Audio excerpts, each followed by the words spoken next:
মই হিজাবটো এইকাৰণে এটা বন্দিত্ব এটা যেন লাগিছে ন। আমাৰতো অসমত সেইটো নিয়ম নাছিল।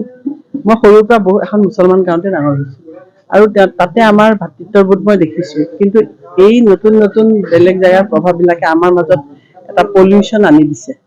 এইটো থাকিব নালাগে। মই সেইখিনিকে কৈছো, মই প্ৰতিবাদ কৰা নাই, তেওঁলোকক বুজাইছো আৰু তেওঁলোকে সেইটো মানিছে।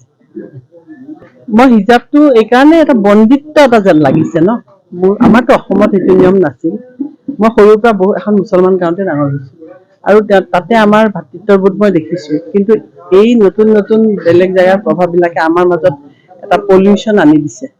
এইটো থাকিব নালাগে। মই সেইখিনিকে কৈছো, মই প্ৰতিবাদ কৰা নাই, তেওঁলোকক বুজাইছো আৰু তেওঁলোকে সেইটো মানিছে।